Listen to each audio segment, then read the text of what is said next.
They don't like us. Somebody stop the fight. We damn for sure don't like them. Nothing gets the blood boiling more than a rivalry. If you're a fan of a team that loves to hate another, this is the right place for you. From divisional foes and conference battles to a legendary quarterback matchup, plenty of worthy conflicts are on the table here. So please, sit back and perhaps don't relax as we count down the 10 biggest rivalries in NFL history. We begin with one of the fresher rivalries on this list, Green Bay and San Francisco. This NFC feud has the feel of an old-school clash, considering both franchises' storied histories, yet the party didn't get started until January 1996, when these two met for the first time in the postseason. Back to pass, Steve Young swings it off to the left to Derek. Fumble ball. Packers pick it up. Down the sidelines. Newsome to the 10, to the 5. Touchdown, Green Bay. Led by former Niners offensive coordinator Mike Holmgren, Brett Favre and the Pack took care of business against Steve Young to secure the massive upset, jump-starting a 5-game winning streak against their rivals. The following season, Green Bay won the Super Bowl after beating San Fran again. If the Packers weren't already on a roll, they sure were after their 1997 dismantling of their new foe in the conference championship game. And Dorsey scores it! And the Packers are going to San Diego. So the 49ers are the only team in the 90s to lose the NFC Championship game at home. And this will be the third time it will happen. In a fourth straight postseason matchup, Niners star receiver Terrell Owens struggled with drops all game. So who does Steve Young go to with the game on the line? Three-man rush, and Young stumbles on the way back and fires up the middle. Pass is caught by Owens. Owens made the catch. They dubbed this the Catch Part 2. The Niners finally got their revenge, but hadn't fully exorcised those demons yet. Green Bay bested them in the 2001 playoffs and has dominated the regular season matchups ever since. But things took a turn in 2012 with Jim Harbaugh and Colin Kaepernick. 2nd down and 4. Kaepernick keeps it. Fooled everybody. Colin Kaepernick. What a game. Touchdown. These two franchises met again a year later, this time on the frozen tundra of Lambeau Field. Dawson kicks it up, and it is good! And the 49ers are going to Carolina. After a brief lull, the rivalry was rekindled in the 2019 NFC title game, where Raheem Mostert ran wild in a Niners demolition. Mostert, left side, another first down carry and more. How about a touchdown? While Aaron Rodgers has won 6 out of 9 regular season games against San Francisco, the team that passed on him in the 2005 draft has gotten the best of A-Rod in the playoffs. No bigger surprise win than the 2021 NFC Divisional. Borges has the punt blocked up into the air, and it caroms and is scooped up by the Niners and returned to the end zone for a touchdown.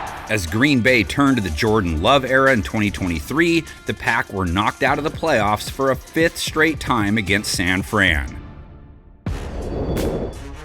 We definitely didn't like each other. Now there's a little bit of milling around going on. Playing on the fringe of what was legal and beyond the fringe. So it's like pouring gasoline on a fire. Flipping to the AFC now for the Steelers and the Raiders, a bitter feud featuring some of the best teams of the 1970s. These old foes highlight a menacing rivalry in an era where physicality was the norm. I think uniforms help this one. Steelers, Raiders, just from physical appearance, these are the two most villainous looking teams in the league. From 1972 to 1976, they met each year in the playoffs, beginning with this all-time moment. And there's a collision. It's caught out of the air. The ball is pulled in by Franco Harris. Harris is going for a touchdown for Pittsburgh. Absolutely unbelievable. That Pittsburgh playoff win was the team's first in franchise history and kick-started a dominant run in the 70s. An eye for an eye, though. Oakland got their revenge a year later. Bradshaw sets up, then lobs one out to the left, broken up, intercepted. Willie Brown at the 50, Willie at the 40. He's at the 30, the 20, the 10, the 5. Touchdown Raiders! In 74 and 75, these colossal matchups had Super Bowl stakes on the line. Chuck Noll's bunch clawed for wins in both games on the way to capturing Pittsburgh's first 2 Super Bowls. Pittsburgh, the Super Bowl champs. 10 years of Super Bowls come to an end with Pittsburgh Chuck Noll, a repeat champion. The final playoff slugfest came in the 1976 AFC Championship game, the 3rd straight meeting in the title game between these legendary franchises. This Oakland team had 9 future Hall of Famers on the roster, while the Steelers featured 10 of their own. The 3rd time proved to be the charm for John Madden's squad, ending any hopes of a Pittsburgh three-peat. The Super Bowl really exists for the Oakland Raiders. All along, they've been thinking it was somebody's crazy illusion. Al Davis and the Raiders found a Lombardi trophy at the end of that rainbow. There were 10 total matchups from 1972 to 1977. Each team won 5. If the Raiders and Steelers rivalry ruled the 70s, then 49ers-Giants took care of the 80s. 2 of the NFL's most successful franchises on opposite coasts had to go through each other 5 times in the playoffs from 1981 to 1990. A lot can be said about the 49ers offense, yet both teams drafted their defensive cornerstones just a few picks apart in 1981. That fateful season, the upstart Niners took on the Giants in the NFC Divisional and silenced them 38-24. The pass is picked up by running Lott. Watch this little burst here. He looks like one of those great running backs like a Walter Payton or a Tony Dorsett. That Niners squad went on to win the franchise's first Super Bowl. San Francisco then made it 5 straight wins against New York with their '84 divisional victory and waltzed to another Lombardi trophy.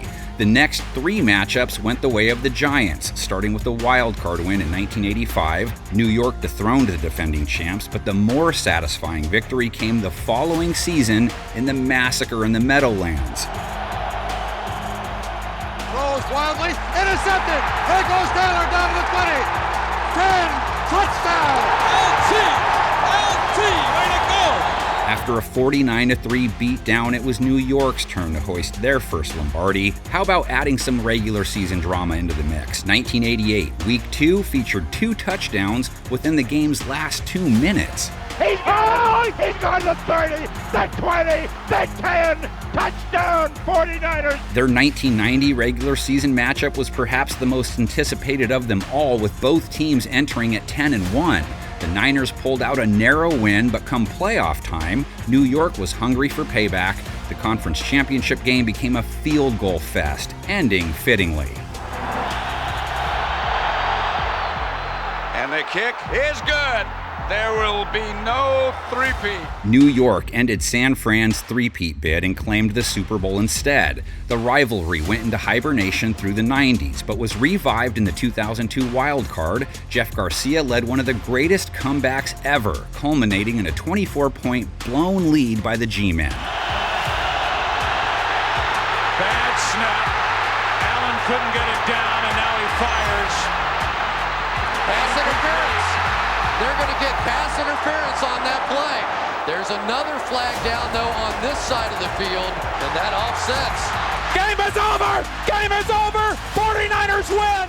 These teams just find a way to play classic postseason games, don't they? The fortunes favored the Giants in the 2011 NFC title game, once again facing off with a Super Bowl trip on the line. Returner Kyle Williams muffed not 1, but 2 punts, dooming the 49ers in overtime.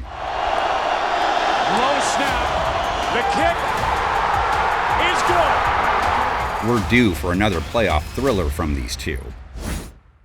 How about some honorable mentions that didn't make our top 10 list? First up, the greatest Super Bowl rivalry that's ever been. The Cowboys and Steelers battled for supremacy in the 1970s, with Pittsburgh getting the best of Dallas in Super Bowls 10 and 13. Now he fires for the bomb, and Lynn Swann going for it. Swann pulls it in for a touchdown. Lynn Swann beat his man on a bomb. Round 3 went to America's team, who capped off a brilliant 95 campaign by taking down the overmatched Steelers in Super Bowl 30. It's perhaps the best quarterback rivalry since Brady-Manning. Josh Allen and Patrick Mahomes have provided us with a bevy of thrilling moments since 2018. The Chiefs and Bills met 3 times in the playoffs from 2020 to 2023, with 2 matchups finishing in dramatic fashion. Throw it right away, right now, someone in the middle. Down the middle, oh my goodness! It's going to be a 48-yard attempt. Sucker gets a kick up, and he ties the game! Ties the game, we're going to overtime. To the end zone for the win! He caught it! Everyone remembers 13 seconds from the 2021 postseason, while the latest installment resurfaced a ghost from Buffalo's past. Wide right. Wow. The 2 most dreaded words in Buffalo. Now, onto a deeply rooted conflict that has stood the test of time. Green Bay and Dallas have been duking it out since the 60s, with the rivalry peaking in 3 different decades. In 1966, Green Bay and Dallas met with a trip to the first ever Super Bowl on the line. At the end of the high-scoring affair, the Cowboys had a chance to tie the game. And here in the end zone, under the blazing lights, the Cowboys' desperate title bid expired. Both teams met again in the world-famous Ice Bowl a year later. Bart Starr plunged for one of the most significant QB sneaks in the game's history, sending the Pack to Super Bowl II. Takes the snap. He's got the quarterback sneak, and he's in for the touchdown. And the Green Bay Packers are going to be world champions, NFL champions for the 3rd straight year. 3 decades later, the triplets helped Dallas get even with Green Bay, and then some. After winning the Lombardi in 1992, the Cowboys played the Packers 3 straight times in the playoffs from 1993 to 1995. Aikman, a deep drop, fake, throws it to Harper, touchdown! Aikman, play fake to throw it out of the end zone.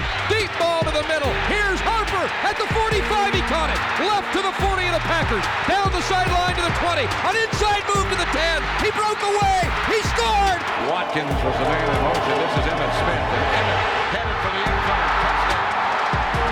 The Cowboys dominated the era, sending Green Bay home with double-digit losses in all 3 matchups.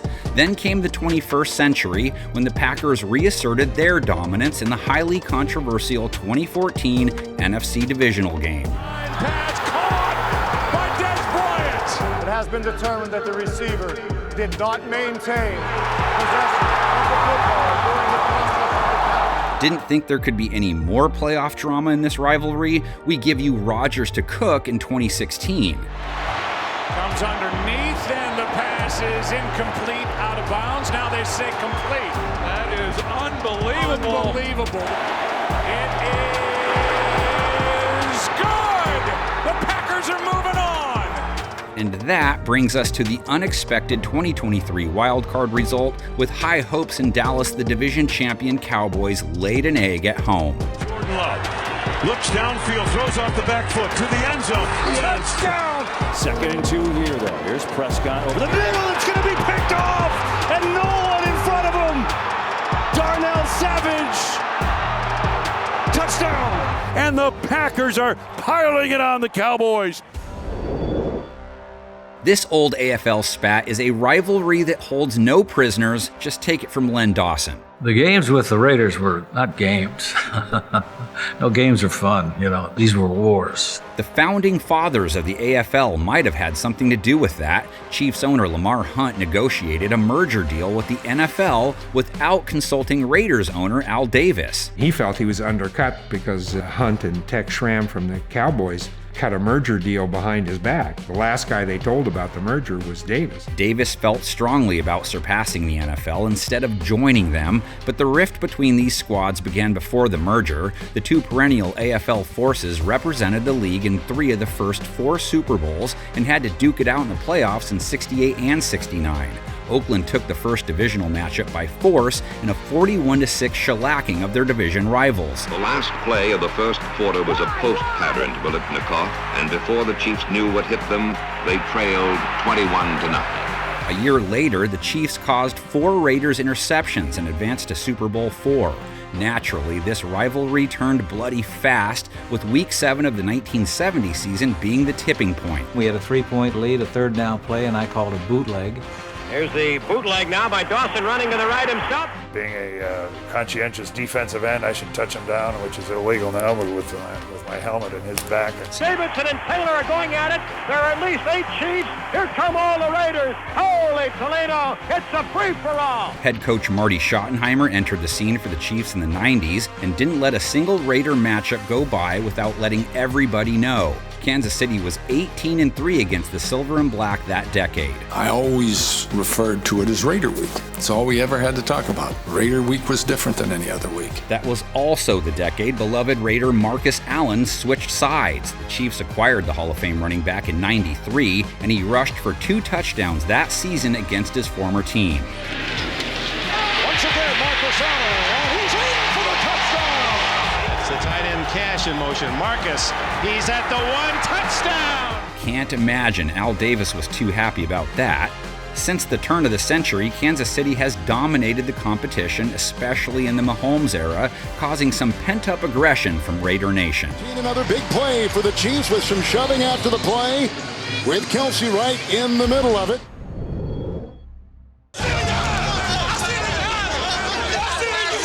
Owens again heading for midfield. There he goes. There's going to be a penalty on George T because he's going to clock him. They're actually restraining one of the 49ers trying to get over at one of the Cowboys here. Oh yes, you know we couldn't leave off the Cowboys and Niners, a rivalry chock full of historical significance. They've provided plenty of good, bad, and ugly moments for NFL fans over the years. Like the other out-of-division rivalries on this list, postseason meetings formulated this feud. Back in 1972, Cowboys came back from this huge deficit, led by Roger Staubach, his first great comeback ever. Great playoff game, but not so great for the Niners. Fast forward roughly a decade, bringing us to the catch-heard round the world. On the right side, possibly. Montana looking, throwing in the end zone. That historic victory sparked a decade of dominance for the 49ers. Then came the competitive 90s, 9 matchups during that stretch, including 3 straight NFC Championship battles. The first came in 1992, with Dallas handling San Francisco 30-20, leading to its first Super Bowl trip in nearly 15 years. How about them Cowboys? Things were no different the next season, and Dallas captured another Lombardi trophy.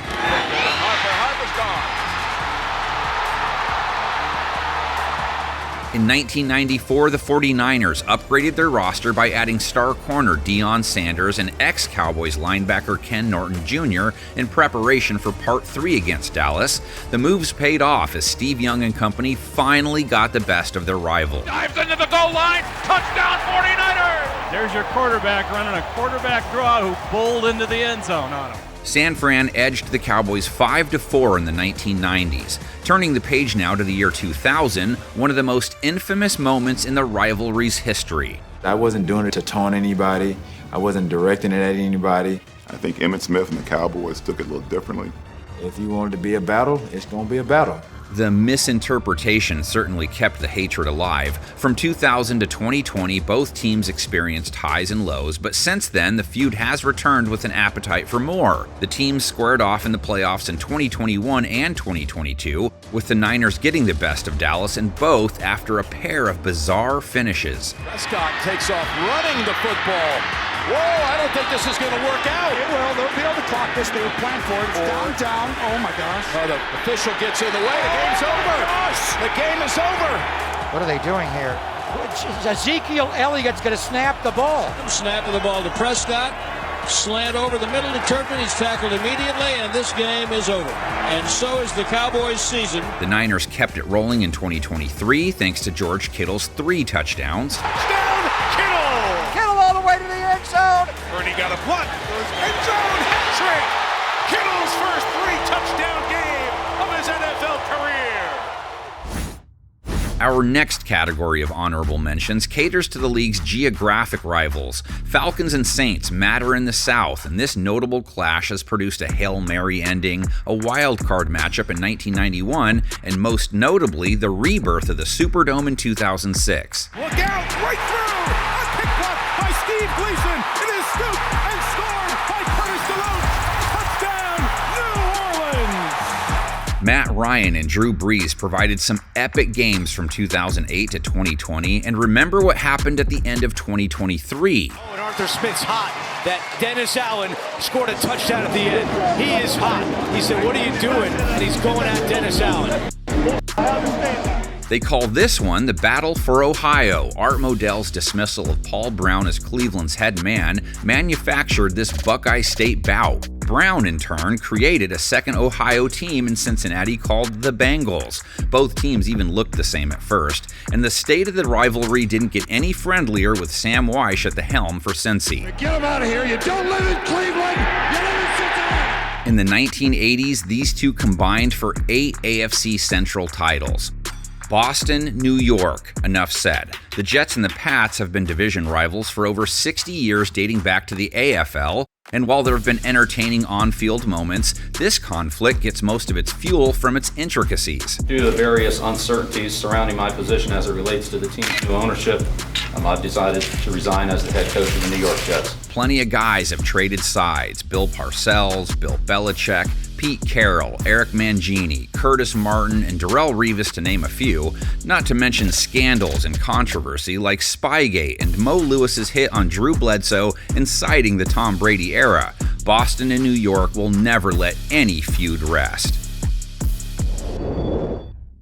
It's the only rivalry on this list dedicated to players instead of teams, and rightfully so. For our generation, greatest rivalry of all time. You got two of the greatest, most recognizable celebrity quarterbacks of all time going against one another. The beauty of this battle was that it was strictly business. These close friends were the consummate professionals and let their play do the talking.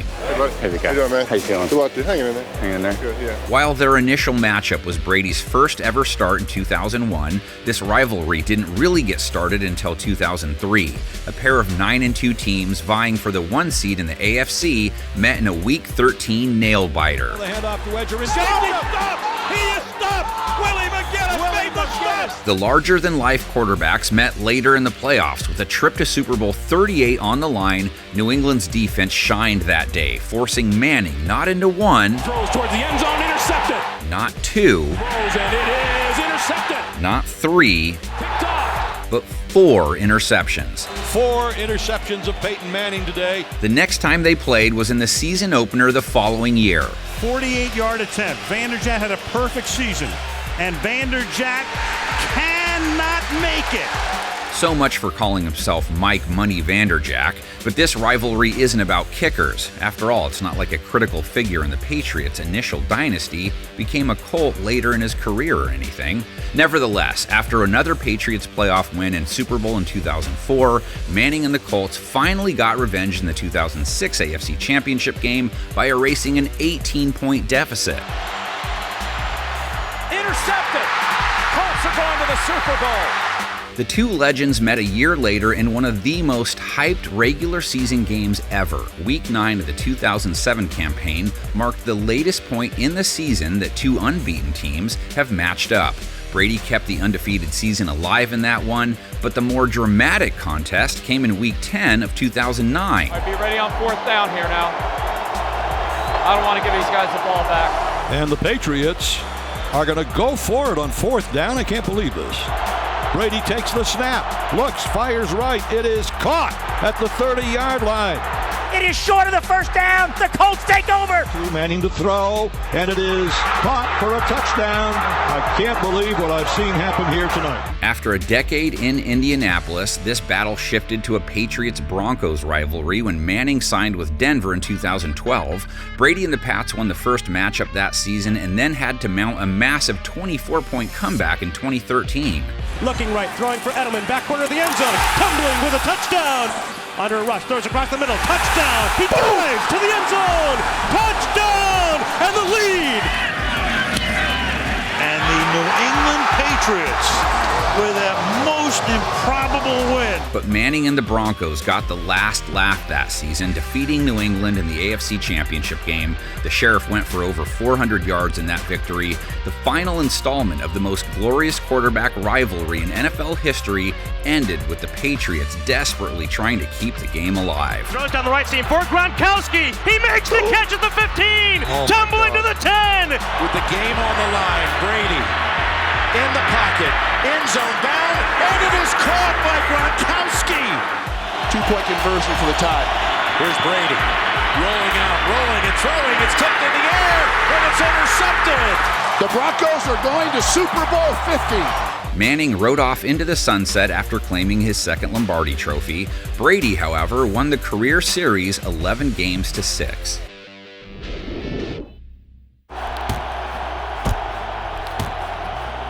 Baltimore week, baby. They don't like us. You gotta come out there and fight. We down for sure don't like them. Is there another rivalry in the NFL that even compares to that one? Brace yourself for this one. A rivalry doesn't get more bitter, bloodier, or intense than Ravens-Steelers. It is the hardest hitting, most bloodthirsty rivalry in the NFL right now. We talked about this was going to be a bloodbath, and it is just like we thought it was going to be. While this clash may lack history, their division alignment has guaranteed 2 matchups a year. There's no nastier game. Oh, they don't like us. It gets a little cheap at times. They really punish each other. I remember Ray Lewis breaking Rashard Mendenhall's collarbone. I saw Ben Roethlisberger get hit as hard as any quarterback as I've ever seen. There's some hitting, there's some jawing, there's everything we thought there would be. Blood and guts, we said, right? You know it. Considering the multiple postseason battles between 2008 and 2012, you could say this rivalry peaked in that era. But it's the kind of feud that doesn't look like it's going to die out anytime soon. The fact that they're both in the same division just adds to the hatred. That game should not be played on a Sunday afternoon at 1 o'clock. The Steelers-Ravens should be played in a dark alley at midnight. That being said, let's go back to 2001, the first postseason meeting between the two. The Steelers got on the defending Super Bowl champs from the start. Zeroway, second effort, touchdown. Zeroway is the Pittsburgh way. After some back and forth during the regular seasons over the next few years, Pittsburgh pulled off a 3-game sweep of its rival in 2008 after an overtime victory Good. Steelers win. and a game-winning TD in the final moments of a Week 15 slugfest. First option, shut down. Looking for a second, a third option, now throws it. Man's there. Is he in the end zone? The receiver had 2 feet down in the end zone with possession of the ball. We have a touchdown. The two sides met for a third time in the AFC Championship. Pittsburgh rose to the occasion again with their elite defense providing the dagger. Picked off Polamalu. Polamalu going right. The field is open. Polamalu takes it home. Super Bowl 43. Pittsburgh might be bound for that thanks to number 43. How about another 3-game series in 2010? After splitting the first 2 matchups, both of which ended in late game-winning touchdowns, their third meeting came in the divisional round. Facing a 14-point halftime deficit, Ben Roethlisberger got the Steelers to wake up, and Rashard Mendenhall's goal line TD lifted Pittsburgh over its rival once more. Before discussing the most recent playoff matchup, remember this moment from Thanksgiving 2013. Jones takes it at the goal line, brings it across the 10, 15, 20. He's got room 30, far sideline 40. He could go. Leg raise, far sideline. He's pulled down inside the Steeler 30-yard line. Tomlin is essentially on the field here, and you just wonder, he's trying to get out of the way there, but you can see he kind of did force Jacoby Jones back into the field, and he's snickering. I mean, you know, my man, he's a player now. Okay, on to the 2014 wild card, where Baltimore finally turned the tables with a road win at Heinz. Spins out of a sack, throws the check down pass, intercepted, picked off at the 22-yard line. And now Flacco throwing off the fake. It is caught by Crockett Gilmore for the touchdown. Roethlisberger, if he can score a touchdown, Steelers will win the AFC North. Throws it over the middle. The pass is caught. He got to the goal line. Touchdown! Touchdown, Pittsburgh! And the Pittsburgh Steelers are AFC North champions. We'd be remiss if we didn't mention the chaos from Roethlisberger's final season. In 2021, Big Ben and the Steelers eked out 2 ridiculous wins against their arch rivals. The game hinges on one play. Andrews can't get to it. Carvin will hold it, sweeps the leg, and that is a winner for Pittsburgh. On the brink of an unlikely playoff spot. Both wins helped Pittsburgh clinch a playoff spot while knocking Baltimore out of contention. The first ever ejection in NFL history occurred in a Packers-Bears game, which tells you everything you need to know about the oldest rivalry in NFL history. Or perhaps a Packers player publicly displaying a hit list of Bears he intends to take out lends a better perspective. It is the oldest and most storied rivalry in sports. I mean, there's no disputing that. That is a fact. 2 of the NFL's founding fathers, numerous Hall of Famers, hard-nosed coaches, and a shared division, the tradition is rich with this quarrel. It has been laced with hatred. You've got the same division. You've got great players on both sides. Much of this rivalry concerns the Bears' George Halas and Packers' Curly Lambeau and the simultaneous success they brought to both franchises. Every season from 1929 to 1944, save 1935, Green Bay or Chicago either won the NFL championship or at least made an appearance. That brings us to their first ever playoff matchup in 1941, a divisional tiebreaker to determine who played the Giants for the championship. Chicago scored early and often on their way to a historic 33-14 victory. Things didn't skip a beat with the introduction of Green Bay's new frontman, Vince Lombardi, in 1959. 5 minutes before the game, here comes a knock on the door, and it's Papa Bear. He says, I'd like to speak to Coach Lombardi. It's very urgent. He said, Vince, I just want you to know you better have your team ready because we're going to kick your ass. During Lombardi's era, Green Bay dominated the Bears, a nice transition after spending the 40s and 50s getting dominated themselves. George Halas was a kick in the pants, you know. He was a great competitor. He was always trying to steal our playbook, or we thought he was, and Coach Lombardi always had us checking the lineman on the telephone pole, or check this guy, or who's that over there? That's Halas. But no coach took the rivalry further than Bears legend Mike Ditka. Throughout his 11-year tenure, Ditka stuck it to his longtime rival numerous times. Possibly the most famous moment came during Week 7 of the Bears' 1985 Super Bowl winning season. They give him the football and Perry. Touchdown. It's no coincidence that Ditka debuted his secret weapon for the first time that year against the Packers. Guess what happened 2 weeks later for their second matchup? They opened my locker and there's a big bag of horse manure in there, and it stunk up the whole locker room. And I showed the team, and I said, this is what they think of us. And we went out and kicked their ass again. Mind you, Green Bay's coach at the time was Packers Hall of Fame tackle Forrest Gregg. And get this, that game included 2 ejections and Bears quarterback Jim McMahon giving Gregg the finger after a touchdown pass. The aforementioned hit list headlined Week 12 of the following season. Green Bay defensive lineman Charles Martin had a catalog of 5 Bears, and he crossed off McMahon with this dirty blow, causing the quarterback to miss the remainder of the season. Another critical situation here. This game is going to get out of hand if the referees don't take a firm charge, because the Bears are very mad about that. The 80s weren't kind to the Packers, and Chicago took full advantage. However, in 1989, Green Bay fought back when quarterback Don Majkowski hit Sterling Sharp for a game-winning touchdown in Week 9. But the on-field official ruled the ball passed over the line of scrimmage when Majkowski threw it. Then, instant replay reversed the call, and chaos ensued. The infuriated Ditka put an asterisk next to the game in the team's 1990 program. Moving ahead to 2004, another Bears coach was happy to take on this rivalry. The number one goal we'll have is to beat Green Bay. The Packers-Bears 2010 NFC Championship game was just the second and most recent time these two have met in the postseason. An injury sustained by Bears quarterback Jay Cutler and a B.J. Raji pick 6 led to Green Bay's victory. 2 weeks later, Aaron Rodgers became the 3rd Packers quarterback to win a Super Bowl.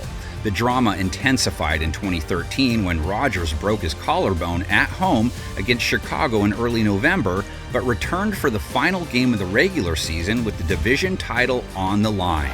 Rodgers gets the snap. Blitz is on. Rodgers scrambles left, winds up right. He's got Cobb at the 10 to the 5. Yes! In 2018, this glorious rivalry etched another signature moment when Rodgers returned from a knee injury to lead Green Bay in a 17-point fourth-quarter comeback. The Packers try to keep this drive alive, trailing by 3. A-Rod Looking, throws, middle, Yes. got his man, breaking free to the 50. He may go all the way down the right side, and there's Randall Cobb to the 5, to the end zone, to the touchdown. Oh my goodness! The Pack dominated the series throughout the Favre, Rodgers, and now Love years, 50 wins and 65 matchups from 1992 to 2023. Before we reveal number 1, let's give 2 quick shout-outs to a pair of worthy divisional rivalries. First up, 49ers-Seahawks. This West Coast clash was one of the better feuds of the 2010s and was fueled by 2 coaches who butted heads in the college ranks beforehand. On the level of Ravens and Steelers from the late aughts, San Francisco and Seattle games were about as hard-fought as you could imagine. No moment was more memorable than the final seconds of the 2013 NFC Championship. Snap. Looks, fires near side, going for the end zone. Ball is picked up and after it. Is it picked off? It is!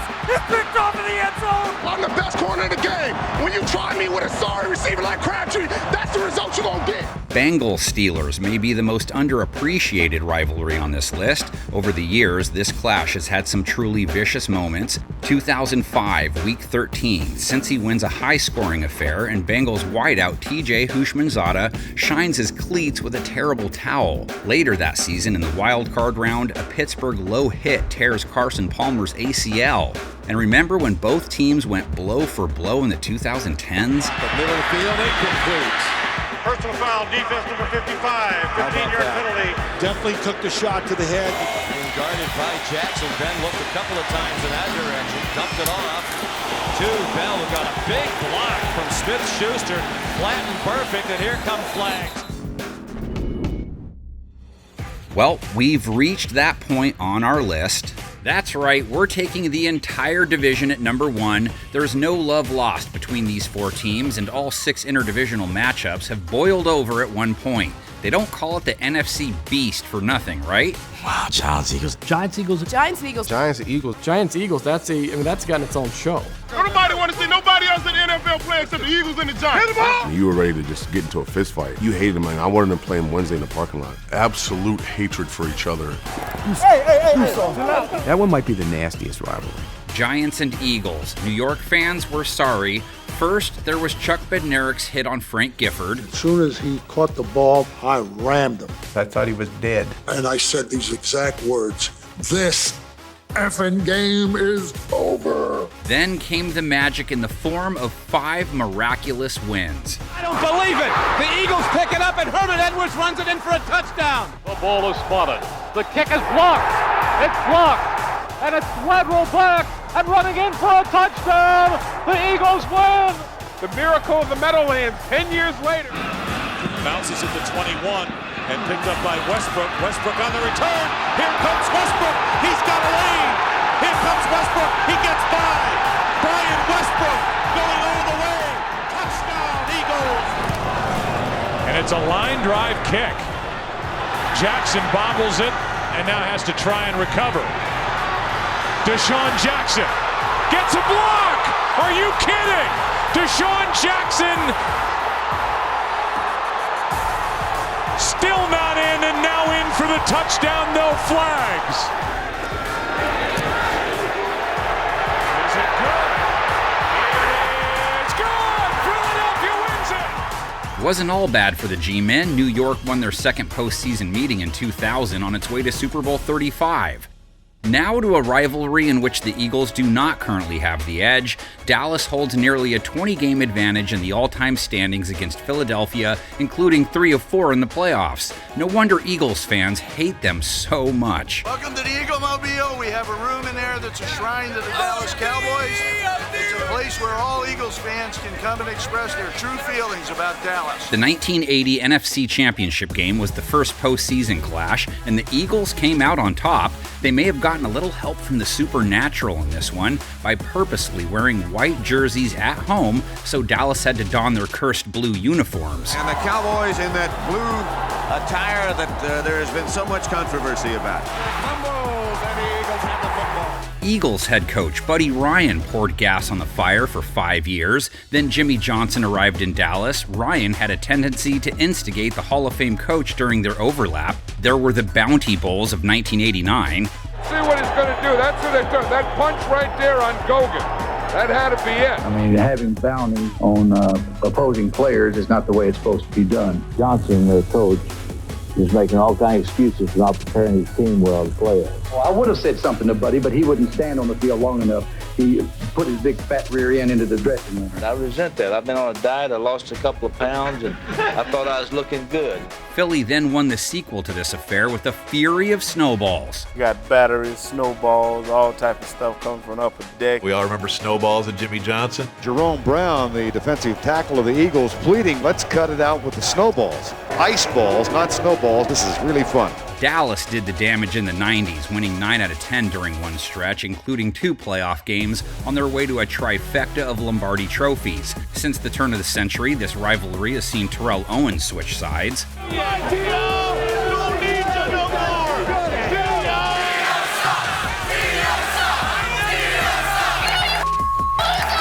And in the late 2010s, we even saw a battle of draft roasts between 2 former players. And on behalf of the 5-time world champion, Dallas Cowboys! Hey, Dallas!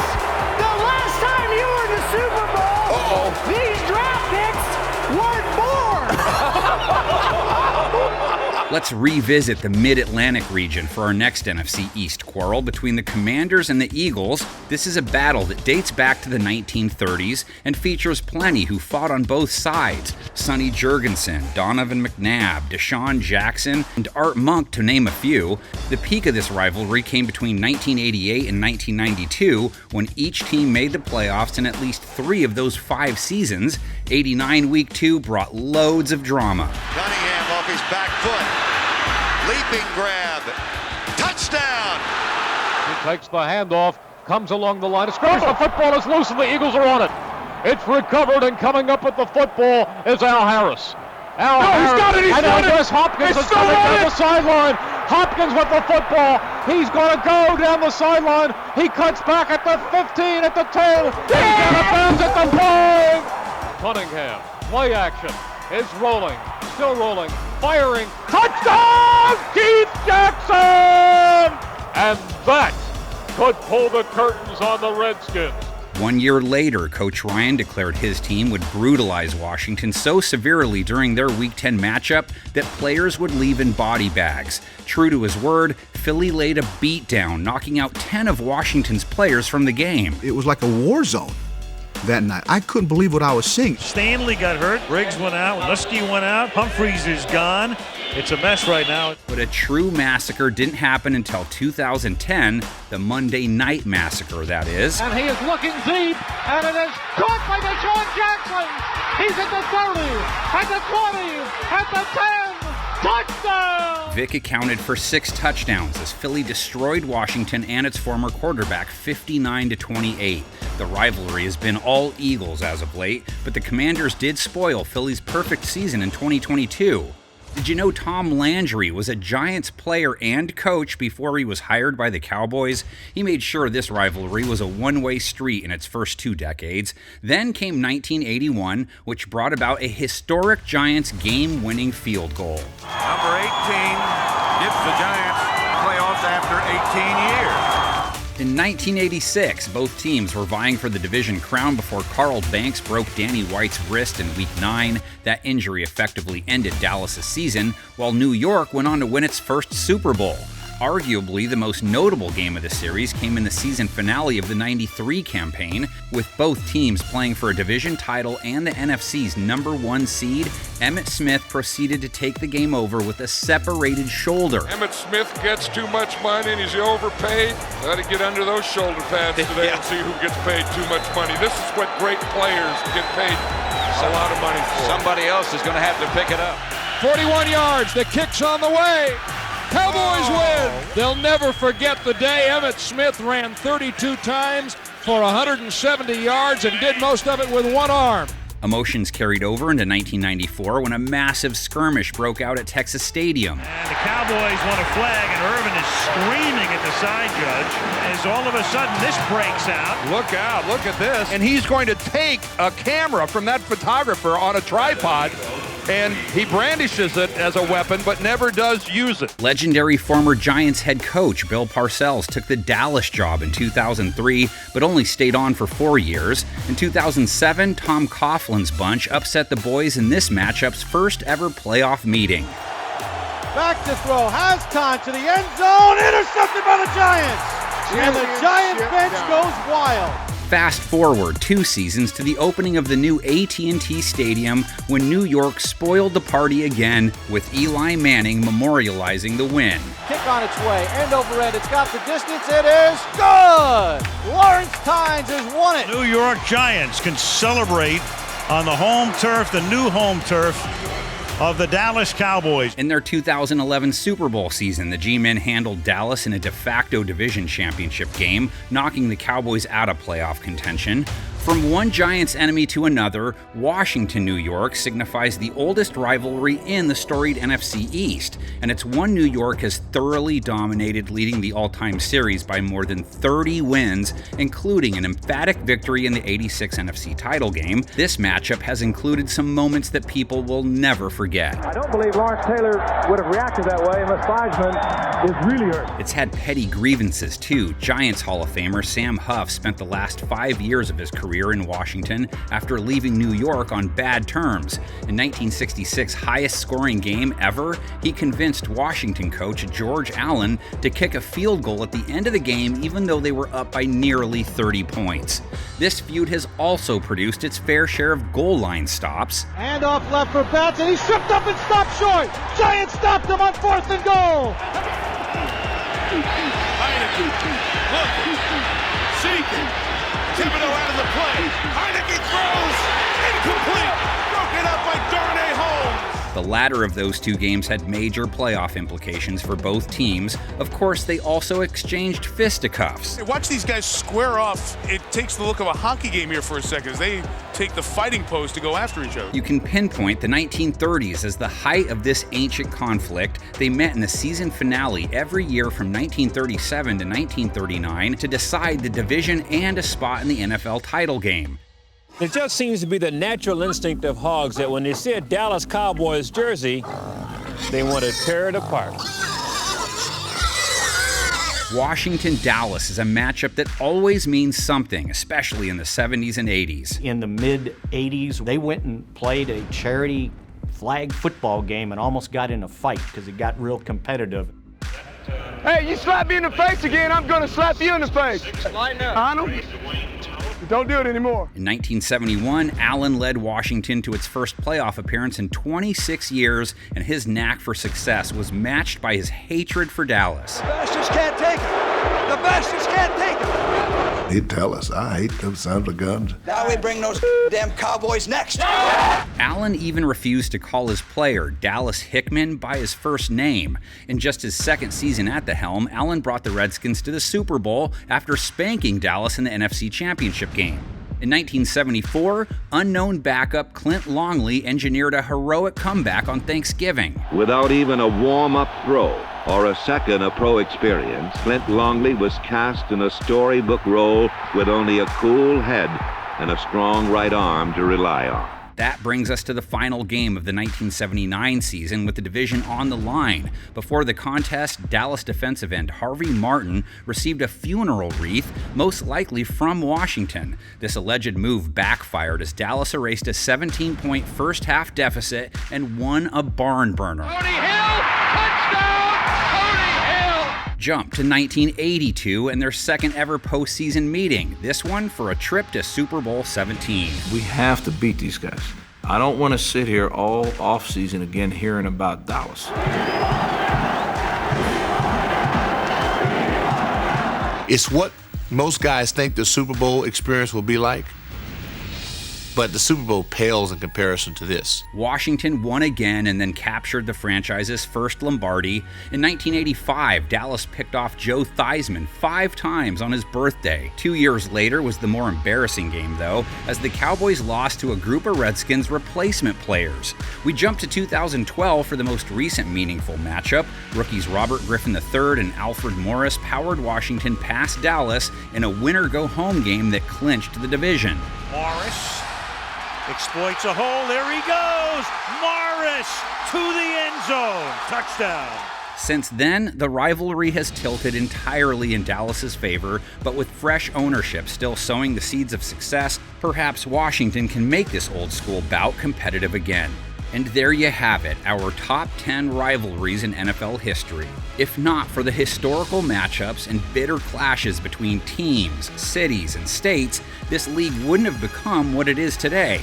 Inevitably, new rivalries will form as time goes on, giving us an excuse to do this list all over again.